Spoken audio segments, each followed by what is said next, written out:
Assalamualaikum warahmatullahi wabarakatuh. Perkenalkan, saya Ika Nailis Suraya dari SD Negeri Keniten, Kecamatan Pecalungan, Kabupaten Batang. Saya adalah calon guru penggerak Angkatan 9 BPJP Provinsi Jawa Tengah. Pada kesempatan kali ini, saya akan menyampaikan kesimpulan dan refleksi pemikiran Ki Hajar Dewantara.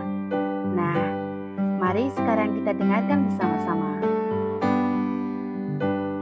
Kesimpulan pembelajaran.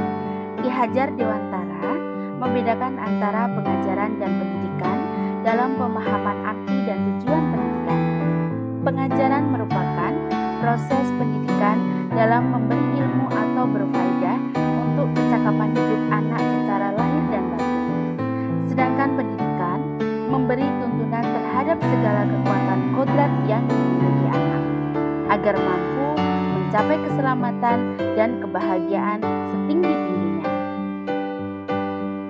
Ki Hajar Dewantara menegaskan pendidikan mengarahkan anak ke keselamatan dan kebahagiaan. Pendidikan diibaratkan petani padi, memandu kebebasan anak, memperkuat kodrat lewat pengaruh sosio-kultural, mengajarkan tanggung jawab sosial, serta bijak dalam menghadapi perubahan. Ki Hajar Dewantara mendorong pembelajaran yang merangsang pemikiran kritis, menilai tradisi dengan kreativitas, dan memahami pentingnya adaptasi dalam lingkungan pendidikan.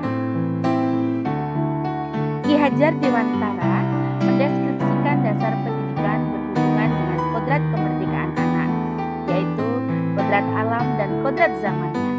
Kodrat alam yaitu terkait dengan potensi atau bakat yang mereka miliki, ras dan atau suku tempat mereka berasal, hingga karakteristik lingkungan budaya daerah mereka. Kodrat alam ialah keadaan yang karena sifat dan bentuk lingkungan di mana mereka berada. Sedangkan kodrat zaman ialah berbicara era yang dijalani anak, sehingga edukasi di masanya menekankan pada kemampuan peserta didik yang memiliki keterampilan sesuai zamannya. Dalam ikhwat kodrat zaman ini, pendidikan diharapkan mampu menuntun anak untuk menyesuaikan diri dengan zaman dan tetap menjaga harkat dan martabat kodrat alam bangsanya. Artinya, cara mengajar, cara belajar, serta interaksi antara peserta didik dan guru memiliki adaptasi akan dinamika zaman. Menurut Ki Hajar Dewantara, budi pekerti atau watak atau karakter merupakan perpaduan antara gerak pikiran, perasaan dan kehendak atau kemauan sehingga menimbulkan tenaga. Budi pekerti juga dapat diartikan sebagai perpaduan antara cipta, karsa, sehingga menciptakan karya.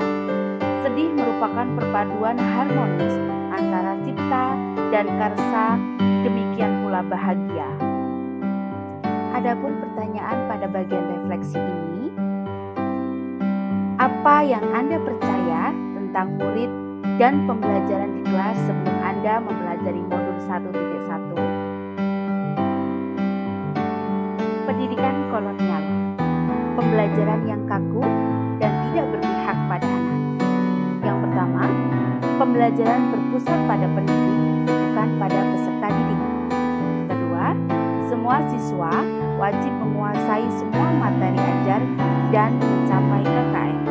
Tiga, semua siswa wajib tuntas KKM, jika tidak, maka dianggap gagal.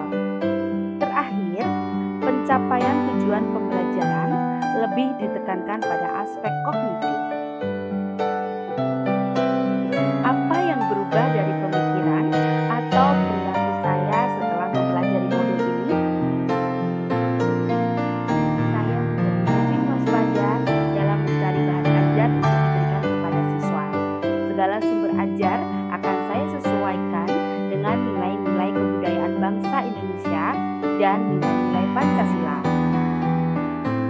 Saya menjadi mengerti bahwa setiap anak memiliki kodratnya masing-masing. Saya tidak bisa memaksakan seorang anak untuk menguasai materi ajar yang tidak dia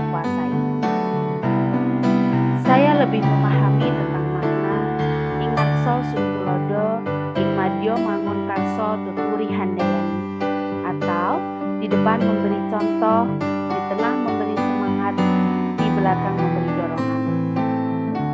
Saya memahami tugas saya sebagai seorang guru adalah menuntun tumbuh kembang siswa sesuai kodratnya masing-masing agar mereka bisa mencapai kebahagiaan dan keselamatan setinggi-tingginya, baik sebagai makhluk individu maupun makhluk sosial. Pembelajaran harus menyenangkan dan berpihak pada siswa. Hal ini bertujuan agar mereka merasa diakui dan dihargai sehingga merasakan pembelajaran yang lebih bermakna.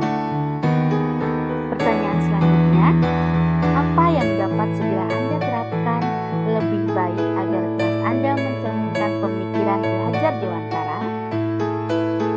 Saya akan menuntun siswa melakukan pembelajaran yang berpihak pada murid dan tentunya menyenangkan. Saya membagi kelas menjadi 3 kelompok, yaitu kelompok audio, kelompok kinestetik, dan kelompok visual. Saya menyelenggarakan pembelajaran yang sesuai dengan karakter masing-masing siswa. Tugas saya menuntun pembelajaran yang menyenangkan untuk mereka. Demikian pemaparan dari saya tentang kesimpulan dan refleksi modul 1-1. Semoga bisa bermanfaat untuk guru-guru hebat di seluruh Indonesia. Wassalamualaikum warahmatullahi wabarakatuh.